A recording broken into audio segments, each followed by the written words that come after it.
हामी कुरा गर्छौं खानेपानी सरसफाई र स्वच्छताको। हामी कुरा गर्छौं बाल संरक्षण र सिकाइको। रेडियो कार्यक्रम साथीसँग सरसफाइका कुरा। जुए र चाइल्ड होप युकेको सहयोगमा भोइस अफ चिल्ड्रेनका लागि रेडियो ललितपुर प्रस्तुत गर्दछ कार्यक्रम साथीसँग सरसफाइका कुरा।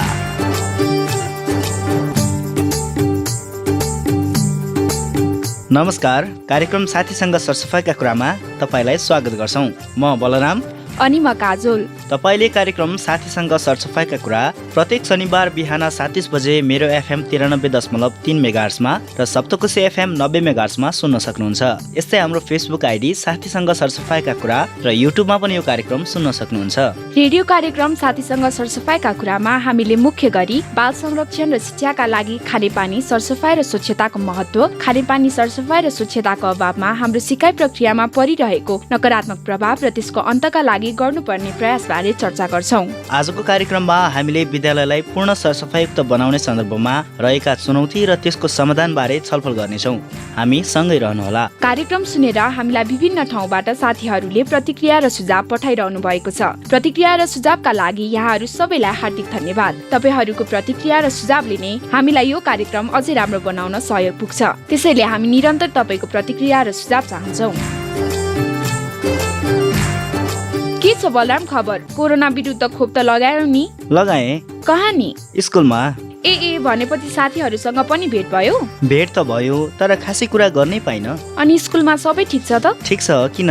होइन, अस्ति मसँग कुरा गर्दा तिमीले गर्मीको बेला स्कुलमा जहिले खानेपानीको समस्या हुन्छ भनेका थियौ, त्यसैले त्यसको समाधान खोज्न हामीले प्रयास गरिरहेका छौं। हेरौं के हुन्छ अब। तिम्रो स्कुलमा पिउने पानीको मात्रै हो कि अरू पनि समस्या छन्? समस्या त अरू पनि छन्, तर मुख्य समस्या भनेको पिउने पानीकै हो। तिम्रो स्कुलमा जस्तो समस्या छ त्यस्तो समस्या अरू स्कुलमा पनि छन् नि बलराम? त्यो त थाहा भएकै कुरा हो नि काजल। प्यास लागेको बेला राम्रोसँग पानी पिउन नपाउने, शौचालय जाँदा निकै बेरसम्म पर्खिनु पर्ने, हात धुन पानी र साबुन नहुने अवस्थामा कुनै पनि विद्यार्थीले आफूलाई कसरी पढाइमा केन्द्रित गर्न सक्छ भन त? ल, मैले त यस्तो समस्या कति भोगेको छु काजल। एक त शौचालय नै टाढा छ, त्यसमाथि कहिले सफा हुँदैन, अनि त्यस्तो फोहोर शौचालयमा गएर कक्षाको ठाउँ फर्केपछि मलाई त पटक्कै पढ्न मन लाग्दैन भने। सबैलाई त्यस्तै हो, त्यसैले त स्कुलहरूलाई सरसफाइयुक्त बनाउनु पर्छ भने हो नि। भनेर मात्र पुग्छ र? स्कुललाई पूर्ण सरसफाइयुक्त बनाउने कुरामा पनि त थुप्रै चुनौती छन् नि काजल। चुनौती नै नभएको विषय त कहाँ हुन्छ र बलराम? तर त्यसको समाधान गर्दै अघि बढ्नु पर्छ। त्यही भएर त स्कुलहरूमा सरसफाइ सम्बन्धी मापदण्डको कति कार्यान्वयन भएको छ भनेर अनुगमन गर्नुपर्छ। सम्बन्धित निकायहरूले अनुगमन गर्नुपर्छ भन्नेमा त म पनि सहमत छु, तर विद्यालयलाई सरसफाइयुक्त स्वच्छ राख्न त स्वयं विद्यालय प्रशासन, शिक्षक, विद्यार्थी सबैको उत्तिकै भूमिका हुन्छ। त्यो त हो नि काजल, तर यहाँ चलेकै छ भन्ने धारणाले धेरै काम गर्छ। कसैले जिम्मा लिँदैन अनि जताततै समस्या। यसरी निराश नहौ न। नीति, कानुन, निर्देशिकाहरूले विद्यालय कस्तो हुनुपर्छ भनेर व्यवस्था गरेकै छन्। अब क्रमशः कार्यान्वयन गर्दै लानुपर्छ। त्यो त हो। 2-4 दिन त अति चिसो भयो है बलराम? हो त, धन्न स्कुल जानु परेन। किन स्कुलमा त्यस्तो नराम्रो के छ र? कक्षा कोठामा बस्दा कम्ती चिसो हुन्थ्यो, कतैबाट घाम त छिर्दैन बा। ए हो र? कक्षा कोठा त खुला, घाम हावा छिर्ने हुनुपर्छ। अझ यसो भनौ न, स्कुलमा यस्तो वातावरण हुनुपर्छ जसले पढाउने र पढ्ने प्रक्रियामा ऊर्जा थपोस्। हो त, स्कुल स्वच्छ सफा हुनुपर्छ। पिउने पानी, शौचालयको सुविधा भएन, हात धुने ठाउँको सुविधा भएन भने त्यही कारण रोग निम्तिन्छ। सही कुरा गर्यौ काजल तिमीले। अझ चिसो मौसममा त बिरामी हुने सम्भावना एकदमै बढी हुन्छ। त्यसैले त मैले सुरुदेखि नै हाम्रो संविधान, ऐन, नीति, नियम, निर्देशिकाले परिकल्पना गरेको जस्तै विद्यालय बनाउन सबै लाग्नुपर्छ भन्छु नि। म पनि त त्यही भन्दैछु काजल। कल्पना गरौँ त, स्कुल हातामा खानेपानी, शौचालय, खेल मैदान, सरसफाइ किट, प्राथमिक उपचार बाकस राखिएको होस्, स्वच्छ, सफा, शान्त, सुरक्षित र हरियालीयुक्त वातावरण होस्, अनि पढ्नुको मजा नै बेग्लै हुन्छ। तिमीले भनेको कुरामा सबैको ध्यान जाओस्, हामी यही अनुरोध गरौँ। अनि अहिलेलाई चाहिँ रेगुलर सेगमेन्टतिर लागौँ न बलराम? हुन्छ। तपाईँ यति बेला रेडियो कार्यक्रम साथीसँग सरसफाइका कुरा सुन्दै हुनुहुन्छ। कार्यक्रममा अबको समय हो अभिभावक, शिक्षक, विद्यार्थी साथीहरू र आम सर्वसाधारणको विचार सुन्ने। आज हामीले अभिभावक, शिक्षक, विद्यार्थी साथीहरू र आम सर्वसाधारणलाई विद्यालयलाई पूर्ण सरसफाइयुक्त बनाउन कस्ता प्रयासहरू गर्न आवश्यक छ, यहाँको सुझाव के छ भनेर सोधेका छौँ। सुनौ न त उहाँहरूको विचार।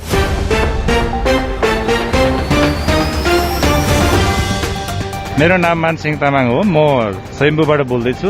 विद्यालयलाई पूर्ण सरसफाई राख्न अभियान सञ्चालन गर्नु पर्यो। स्टुडेन्टले आफ्नो सरसफाईमा ध्यान दिनु पर्यो। स्कुलले सरसफाई गर्ने कर्मचारी खटाउनु पर्यो। धन्यवाद। आफै सरसफाई गर्ने घरको चाहिँ अब विद्यालयको चाहिँ हेड टिचरहरू आफै चाहिँ सक्रिय भएर मिलेर सबैले भनेर हैन आफै अगाडि बढ्नुपर्छ। आफू अगाडि नबढिकन अर्को अगाडि बढ्दैन हो कि होइन। मैले चाहिँ भनेको चाहिँ त्यो हो। आफू पनि खट्नुपर्छ। आफू अगाडि खटेर होइन आफू एकदम विद्यालयमा सरसफाई गर्नुको लागि विद्यार्थीहरूलाई पनि आफूले रिझाउनु पर्यो। ल हाम्रो विद्यालय बाहिरको होइन होइन आफूले सबैलाई भनेर ऊ गरेर सबै आफै गर्नुपर्छ। त्यही हो। मेन अब त्यसको भन्नु सर मिस प्रिन्सिपलहरूले राम्रोसित बच्चाहरूलाई नि सबैलाई सल्लाह लिएर सबै मिलेर सरसफाई गऱ्यो भने राम्रो हो। बच्चाहरूलाई रोकटोक लाग्दैन किनभने कपडाहरू फोहोर भएन। त्यहाँदेखि सरसफाई मात्रै होइन त्यसमा पानी सानीहरू पनि सबै सफा हुनुपर्छ। त्यसको लागि त अब मेन त अब स्कुलकै अब सर मिसै जिम्मेवारी हुनुपर्छ। त्यहाँदेखि अब उसले पनि मात्रै गर्ने होइन कि बाल बच्चाहरूलाई सबैलाई मिलेर गऱ्यो भने त्यो सबै राम्रो।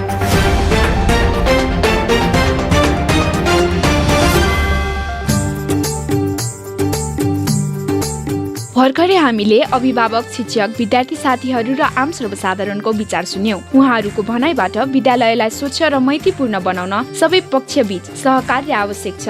पूर्ण सरसफाईयुक्त विद्यालय निर्माण गर्न सकियो भने यसले बाल संरक्षण र शिक्षाका लागि सकारात्मक योगदान पुग्छ भन्ने बुझ्न सक्यौं।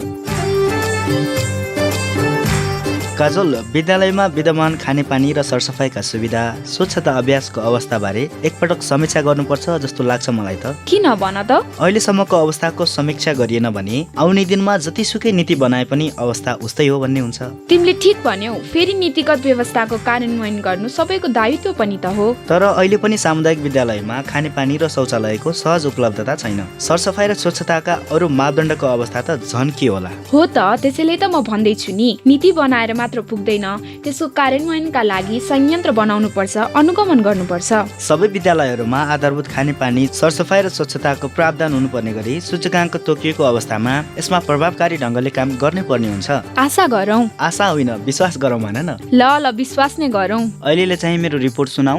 हुन्छ। राष्ट्रिय शिक्षा नीतिको एउटा महत्त्वपूर्ण पक्ष हो स्तरीय मापदण्डका आधारमा विद्यालयलाई सम्पूर्ण रूपमा सुरक्षित, बालमैत्री, छात्रमैत्री, अपङ्गता मैत्री सिकाइ केन्द्रको रूपमा विकास गर्ने। अर्कोतिर विश्वव्यापी दिगो विकास लक्ष्य अन्तर्गत सबै विद्यालयहरूमा आधारभूत खानेपानी, सरसफाई र स्वच्छताको प्रावधान हुनुपर्ने गरी सूचकाङ्क तोकिएको छ। विद्यालय क्षेत्र विकास योजनाले गुणस्तरीय शिक्षाका लागि विद्यालयमा स्वच्छ खानेपानी व्यवस्थापन, सरसफाईको सुविधा र स्वच्छ वातावरणको आवश्यकतालाई महत्त्वपूर्ण पक्षको रूपमा लिएको छ। यिनै विषयहरूको आधारमा सबै विद्यालयहरूमा खानेपानी, सरसफाईको सुविधा एवं स्वच्छ वातावरणको विकास तथा प्रवर्धन गर्ने कार्यमा एकरूपता ल्याई सिकाइ उपलब्धि तथा शैक्षिक गुणस्तरमा सुधार गर्न आवश्यक भएको भन्दै विद्यालय खानेपानी, सरसफाई तथा स्वच्छता सम्बन्धी कार्यविधि 2074 पनि जारी भएको छ। यसले विद्यालय खानेपानी, सरसफाई तथा स्वच्छता प्रवर्धनका लागि सरकारी, गैर सरकारी, निजी क्षेत्र र नागरिक समाजबीच समन्वय, सहकार्य र साझेदारी गर्ने विषयमा जोड दिएको छ। यस्तै 2074 सालदेखि नै विद्यालय खानेपानी, सरसफाई तथा स्वच्छताको विषयलाई विद्यालय स्तरीय योजनामा समावेश गर्ने पर्ने व्यवस्था गरिएको छ। विद्यालयमा खानेपानी र सरसफाईका सुविधा र स्वच्छता प्रवर्धनका लागि निरन्तर स्वमूल्याङ्कन पद्धति अवलम्बन गर्ने भने पनि त्यसमा सम्बन्ध पक्षले ध्यान नदिँदा पूर्ण सरसफाईयुक्त विद्यालयको अवधारणा कार्यान्वयनमा अपेक्षित प्रगति हुन सकेको छैन। बलराम, तिमीले निकै महत्त्वपूर्ण रिपोर्ट सुनायौ। यसबाट हामीले पूर्ण सरसफाईयुक्त विद्यालय बारे राम्रोसँग बुझ्न सक्यौं। थ्यांक यू काजल। अब भने विज्ञ व्यक्तित्वसँगको कुराकानीतिर लागौं, हुन्न? हुन्छ। आज कार्यक्रम साथीसँग सरसफाईका कुरामा हामीसँग हुनुहुन्छ बालबालिकाको हितमा क्रियाशील संस्था भोइस अफ चिल्ड्रेनका उपनिर्देशक राजु घिमिरे। उहाँसँग आज हामीले विद्यालयलाई पूर्ण सरसफाईयुक्त बनाउने सन्दर्भमा रहेका चुनौती र त्यसको समाधानको विषयमा केन्द्रित रहेर कुराकानी गर्दैछौँ। राजु सर, स्वागत छ यहाँलाई कार्यक्रम साथीसँग सरसफाईका कुरामा। धन्यवाद। कार्यक्रमको अघिल्लो भागमा हामीले यहाँसँग खानेपानी, सरसफाई र स्वच्छताको अभावमा सिकाइ प्रक्रियामा परिरहेको नकारात्मक प्रभावबारे कुरा गरेका थियौँ। आजको कुराकानी चाहिँ विद्यालयहरूलाई पूर्ण सरसफाईयुक्त बनाउन चुनौतीहरू के छन् भन्नेबाट थालौँ न, हुन्न? अब देखावटी कुराले राम्रो गर्दैन, त्यो हामीले अनुभव गरेका कुरा हौँ। जस्तो स्कुलमा शौचालयको अवस्था साह्रै नराम्रो छ, तर रिपोर्टमा राम्रो छ भनेर आएका उदाहरणहरू पनि छन्। यो हामीले शौचालयमा मात्र नभएर विद्यालय भर्ना दरका कुरामा, विद्यालयका भवनहरूका कुरामा, फर्निचरहरूका कुरामा र शौचालय, खानेपानी यी सबै कुराहरूमा पाएका छौँ। यस्तो देखावटीपनले स्वयं विद्यालयहरूलाई बेफाइदा हुन्छ र एक्ज्याक्ट रिपोर्ट आएको छैन भने सरकारले पनि योजना बनाउन अप्ठ्यारो हुन्छ। यही कारणले गर्दाखेरि देखावटीपनलाई हामीले हटाउन, बालबालिकालाई सुविधाहरू प्रदान गर्नका लागि जे छ हाम्रो अवस्था त्यही कुरा देखाउनुपर्छ। यो चाहिँ स्थानीय तह अथवा अन्य सरकारी निकायहरूले अनुगमन राम्रोसँग गर्नुपर्छ र विद्यालय आफैले पनि उचित प्रकारको प्रतिवेदन बनाउनुपर्छ। राष्ट्रिय शिक्षा नीतिदेखि विद्यालय खानेपानी, सरसफाई र स्वच्छता सम्बन्धी कार्यविधिसम्मले तय गरेका विषयहरू कार्यान्वयनको स्थिति चाहिँ कस्तो छ सर? अब हामीले अघिल्लो भागमा पनि कुराकानी गरेका थियौँ, नीति नियमहरू हाम्रो देशमा साह्रै राम्रा छन्, तर कार्यान्वयनको स्थिति चाहिँ साह्रै नाजुक छ। अब यो चाहिँ हामीले फिल्डमा जाँदाखेरि पनि पाएको कुरा हो। अब हामीले विद्यालय खानेपानी सरसफाई तथा स्वच्छता कार्यविधिको कुरा गर्ने हो भने यसमा साह्रै राम्रा कुराहरू लेखिएका छन्। यी कुराहरू विद्यालयमा लागू हुने हो भने हाम्रो विद्यालय साह्रै राम्रो बन्दछ। जस्तो पानी, शौचालय, वातावरणीय सरसफाई, महिनावारी व्यवस्थापन लगायतका कुराहरूलाई एकदम स्पष्ट रूपमा यो कार्यविधिले व्याख्या गरेको छ र लागू गर्नका लागि प्रयास गरेको छ।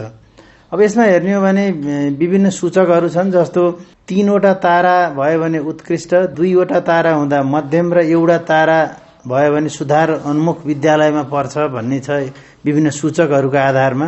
तर अब स्थिति साह्रै दयनीय छ। उदाहरणको लागि 25 छात्रालाई एउटा शौचालय, 40 छात्रलाई एउटा शौचालयको व्यवस्था गरेको छ भन्ने छ यो कार्यविधिमा, तर अवस्था त्यस्तो पाइँदैन।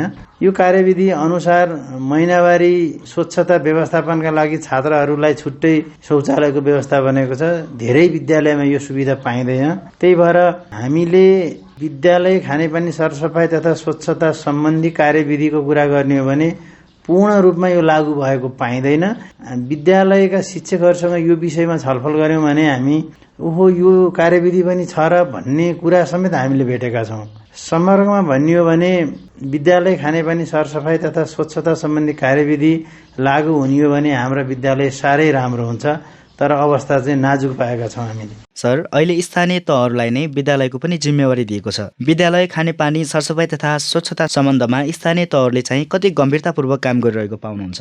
संघीय पद्धतिमा हाम्रो देश गइसकेपछि स्थानीय सरकार सञ्चालन ऐनले स्थानीय तहलाई सबै अधिकार दिएको छ र आफ्नो स्थानीय तहमा भएका विद्यालयहरूको व्यवस्थापन, विद्यालयहरूको सुधार, शिक्षक व्यवस्थापन लगायत सम्पूर्ण अधिकार दिएको हुनाले विद्यालय खानेपानी सरसफाई तथा स्वच्छता सम्बन्धी विषयमा पनि स्थानीय तहको ठूलो भूमिका छ र अब कतिपय अवस्थामा स्थानीय तहले यावत कुराहरूलाई राम्रोसँग अध्ययन गरेको पनि पाइँदैन। यो स्थानीय तहको काम हो र भन्ने पनि छ।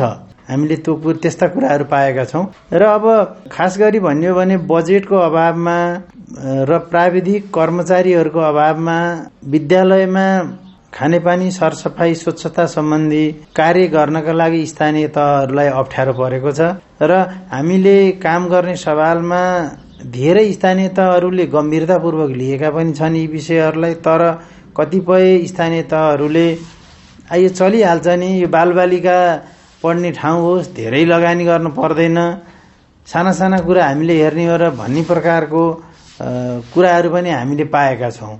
र मेरो यो कार्यक्रमबाट मेरो अनुरोध पनि के छ स्थानीय तहलाई भने विद्यालय खानेपानी सरसफाई र स्वच्छताको विषयमा स्थानीय तहले गम्भीर हुनका लागि पहल गर्नुपर्छ भन्ने हाम्रो माग छ। यहीँनिर मलाई सोध्न मन लागेको कुरा चाहिँ समग्र स्थानीय तह त एउटा पक्ष भयो, तर विद्यालयलाई पुनर्सरसफाईयुक्त बनाउने विषयमा स्थानीय तहको नेतृत्व, समुदायको भूमिका कस्तो छ? हामीले स्थानीय तहको बारेमा कुराकानी गर्यौं र अब स्थानीय तहको नेतृत्व र समुदायको भूमिकाको विषयमा कुराकानी गर्ने हो भने सबभन्दा पहिले उहाँहरूको अधिकार के हो, कस्ता कस्ता नीति नियमहरू छन्, विद्यालय सुधारका लागि सरकारी नीति नियमहरू कस्ता छन् भन्ने कुरामा हामीले स्थानीय तहको नेतृत्व र समुदायलाई अभिमुखीकरण गर्नुपर्छ। उदाहरणको लागि विद्यालय खानेपानी सरसफाई तथा स्वच्छताका विषयमा समुदायलाई पनि थाहा छैन, स्थानीय तहको नेतृत्वलाई पनि थाहा छैन। कतिपयलाई थाहा होला तर विस्तृत रूपमा यो विषय थाहा छैन र यस्तो कारणले गर्दाखेरि हामीले स्थानीय तहको नेतृत्व, खास गरी जनप्रतिनिधिहरू र समुदायका व्यक्तिहरूलाई विद्यालय सुधारका लागि चाहिने आवश्यक विषयहरूमा छलफल गर्नुपर्छ र उहाँहरूलाई जागरुक बनाउनुपर्छ। यस्तो भयो भने मात्रै समुदायका व्यक्तिहरूले राम्रो भूमिका खेल्न सक्दछन्। र अहिलेको अवस्था हेर्ने हो भने वास्तवमा सामुदायिक विद्यालयहरूमा समुदायको पनि चासो कम भएको हामीले पाएका छौँ। अलिकति राम्रो आय आर्जन हुने अभिभावकले आफ्ना छोराछोरीलाई शहरतिर लगेर निजी विद्यालयहरूमा पढाउनु भएको छ र विभिन्न कारणले, विभिन्न समस्याहरूले गर्दाखेरि समुदायमा भएका अभिभावकहरू सामुदायिक विद्यालयहरूप्रति उहाँहरूको चासो कम भएको पाएका छौँ हामीले। अब अन्तमा विद्यालय खानेपानी सरसफाई र स्वच्छता सम्बन्धमा गैर सरकारी संस्थाहरूले चाहिँ कसरी काम गर्न सक्छन्, उनीहरूको भूमिका कस्तो हुनुपर्छ भन्ने लाग्छ यहाँलाई? वास्तवमा भन्यो भने गैर सरकारी संस्थाहरूको स्थापनाको अवधारणा सरकारका कामहरूलाई सहयोग गर्नका लागि भनेर सुरुवात भएको हो र यसै सन्दर्भमा सरकारले बनाएका नीति नियमहरू र सरकार पुग्न नसकेका ठाउँहरूमा, जो विकट दूरदराजका ठाउँहरूमा काम गर्नका लागि गैर सरकारी संस्थाहरूले भूमिका निर्वाह गरिरहेका छन् र यसै सन्दर्भमा विद्यालयमा खानेपानी सरसफाई र स्वच्छताको विषयमा कुराकानी गर्दाखेरि सबै विद्यालयहरूमा यी सुविधा नभएको हुनाले गैर सरकारी संस्थाहरूले काम गरिरहेका छन् र मुख्य गरी बालबालिकाहरू विद्यालयबाट ड्रप आउट नहुन्, नियमित रूपमा विद्यालयमा राम्रोसँग पढ्न सकुन् भन्ने हिसाबले गैर सरकारी संस्थाहरूले काम गरिरहेका छन् र विशेष गरी भन्नुपर्दा सरकारी नीति नियमहरूलाई कार्यान्वयन गर्नका लागि जोड दिने र शिक्षक, विद्यार्थी र अभिभावकहरूलाई तालिम प्रदान गर्ने र नीति नियमहरूमा कतै कमी कमजोरी भएको खण्डमा स्थानीय सरकार अथवा संघीय सरकारलाई नीति नियम पुनरावलोकन गर्नका लागि सहयोग गर्ने काम चाहिँ गैर सरकारी संस्थाहरूले गर्नुपर्दछ।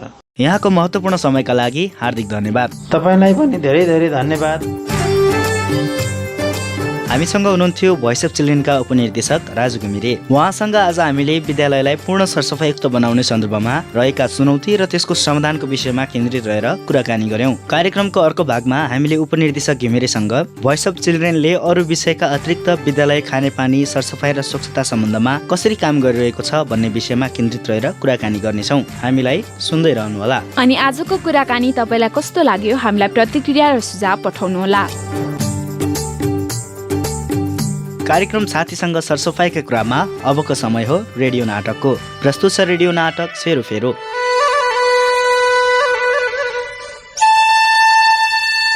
भाइ बहिनीहरू, अहिले हामीहरू कोभिड-19 महामारीलाई झेलिरहेका छौं, जसले गर्दा तिमीहरू नियमित रूपमा विद्यालय जान पाएका छैनौ। तिमीहरू जस्तै गीता र सन्तोष पनि विद्यालय जान पाएका छैनन्। अघिल्लो अंकमा गीता र सन्तोष गाउँको चौतारीमा जम्मा भएर छलफल गरेको कुरा पक्कै पनि तिमीहरूलाई याद होला। उनीहरूले त्यसबेला नियमित मास्क लगाउनु पर्ने, कम्तीमा पनि 2 मिटरको भौतिक दूरी कायम गर्नुपर्ने लगायतको विषयमा छलफल गरेका थिए। तिमीहरूले पनि कोभिड-19 को संक्रमणबाट जोगिनका लागि स्वास्थ्य सुरक्षाको मापदण्ड अनिवार्य रूपमा पालना गर्नुपर्छ। कोभिड-19 को महामारी कम हुँदै गएको छ वा अहिलेको ओमिक्रोन भेरिएन्टले स्वास्थ्यमा गम्भीर असर पार्दैन वा सिकिस्त बनाउँदैन भनेर लापरवाही गर्नु हुँदैन। कुनै पनि संक्रामक रोगले कतिसम्म असर पार्छ, कस्तो अवस्था सृजना गराउँछ भनेर यकिन गर्न सकिन्न। त्यसैले आफूले अपनाउने सुरक्षा, सतर्कता र सावधानी अपनाइरहनुपर्छ। रेडियो नाटक हाम्रो सेरोफेरोको गत साताको अंकमा गीता र सन्तोषले महिमा मिससँग उहाँको घरमा गएर भेट्ने कुरा गरेका थिए। कुन विषयमा छलफल गर्नका लागि उनीहरूले महिमा मिसलाई भेट्न आँटेका थिए? तिमीहरूलाई याद छ? पक्कै पनि तिमीहरूलाई याद हुनुपर्छ। उनीहरूले महिमा मिससँग व्यक्तिगत सरसफाईको विषयलाई लिएर भेट्न खोजेका हुन्। सरसफाई र स्वच्छता कायम गर्नका लागि कतिपय क्षेत्र र विषयमा समुदाय वा सबैको भूमिका महत्वपूर्ण हुन्छ भने व्यक्तिगत सरसफाई व्यक्तिको निजी विषय हो। तर यी दुवै विषय अन्योन्याश्रित छन्, किनकि गाउँमा हात धुने सफा पानीको उपलब्धता गराउनु समुदाय, सरकार वा स्थानीय सरकारवालाहरूको दायित्वभित्र पर्छ भने उक्त पानीले हात धुनु व्यक्तिको व्यक्तिगत सरसफाईको विषय हो। त्यसैले सामुदायिक सरसफाई तथा व्यक्तिगत सरसफाई अन्योन्याश्रित बन्न पुगेका हुन्। अझै पनि हाम्रो समाजमा व्यक्तिगत सरसफाईलाई उच्च महत्व नदिने, व्यक्तिगत सरसफाईलाई नियमित नगर्ने र सरसफाईलाई सुन्दरतासँग मात्र जोडेर हेर्ने सोच विद्यमान छ। हामीले यस्तो सोच बनाउनु हुँदैन। व्यक्तिगत सरसफाई नियमित प्रक्रिया हो, यसलाई जीवनभर कायम राख्नुपर्छ। गीता र सन्तोष महिमा मिसको घरमा जानुभन्दा अगाडि एकपटक उहाँसँग फोनमा कुरा गरेर मात्रै जाने सोचमा थिए। सोही अनुसार गीताले फोन गरेपछि महिमा मिसले उहाँको घरमा आउन अनुमति दिनुभयो र आज गीता र सन्तोष महिमा मिसको घरमा गएका छन्। गीता र सन्तोष महिमा मिसको घरमा पुग्दा मिस आँगनमा घाम तापेर किताब पढिरहनु भएको थियो। गीता र सन्तोष पुगेपछि उहाँहरूबीच के कुराकानी हुन्छन्, हामी पनि सुनौ है त।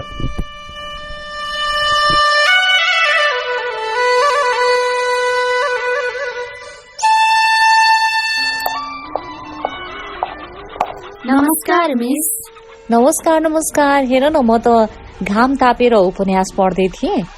तिमीहरू पनि त्यो पल्लो गुन्द्रीमा भौतिक दूरी कायम गरेर बस न। हुन्छ मिस। यही घाम तापेरै छलफल गरौं है।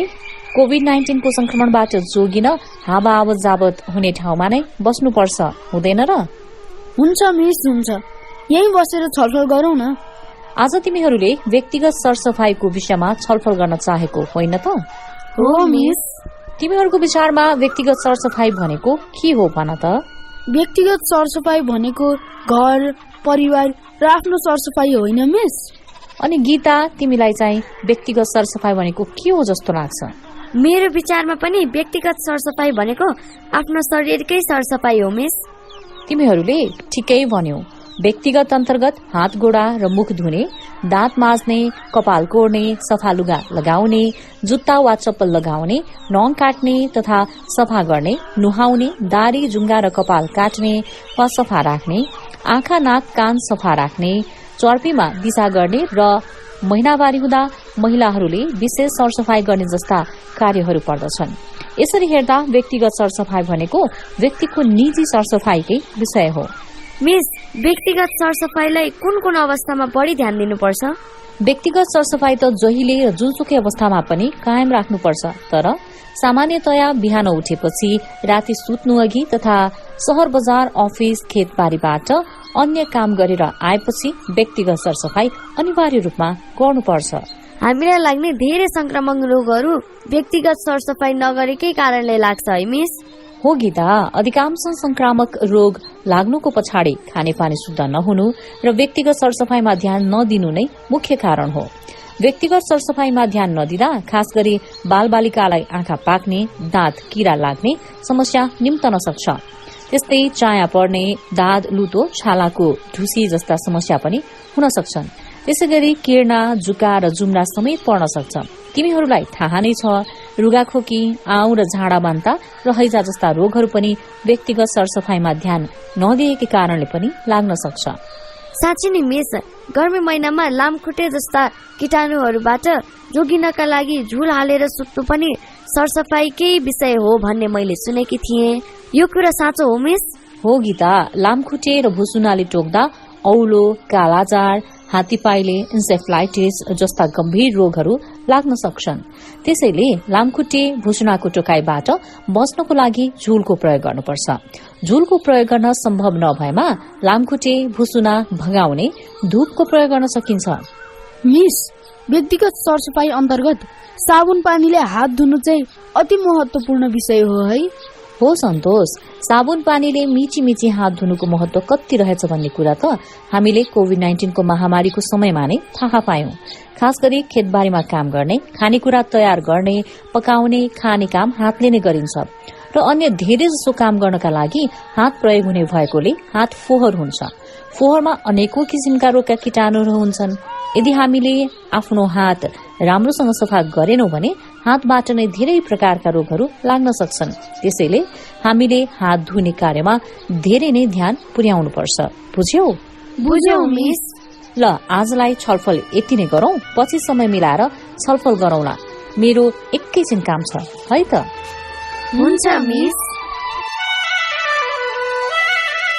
अब भन्ने कार्यक्रमबाट विदा माग्ने समय भइसकेको छ। त्यसअघि कार्यक्रम साथीसँग सरसफाइका कुरामा हामीले सोधेको प्रश्नको सही जवाफ पन्छौं है त। कार्यक्रमको अघिल्लो भागमा हामीले पछिल्लो तथ्याङ्क अनुसार नेपालका कति प्रतिशत सामुदायिक विद्यालयमा स्वच्छ खानेपानीको सुविधा उपलब्ध छैन भनेर सोधेका थियौं। यो प्रश्नको सही जवाफ हो 20%। हामीलाई धेरै श्रोताहरूले 20% सामुदायिक विद्यालयमा स्वच्छ खानेपानीको सुविधा उपलब्ध छैन भनी सही जवाफ पठाउनु भएको छ। त्यसमध्ये 2 जना काठमाडौँ तहाचलका राममान डंगोल र भक्तपुर सानो ठिमीकी सरिता बुढाथोकी पुरस्कृत हुनुभएको छ। यहाँहरू दुवै जनालाई बधाई छ। हामी पुरस्कार सामग्री यहाँको ठेगानामा पठाउने छौं, प्रतीक्षा गर्नुहोला। सही जवाफ पठाउने सबैमा हार्दिक धन्यवाद। अब आजको प्रश्न राख्छौं। विद्यालय खानेपानी सरसफाई तथा स्वच्छताको विषयलाई विद्यालय स्तरीय योजनामा समावेश गर्नुपर्ने व्यवस्था कहिलेदेखि कार्यान्वयनमा आएको हो? प्रश्न फेरि एकपटक। विद्यालय खानेपानी सरसफाई तथा स्वच्छताको विषयलाई विद्यालय स्तरीय योजनामा समावेश गर्नुपर्ने व्यवस्था कहिलेदेखि कार्यान्वयनमा आएको हो?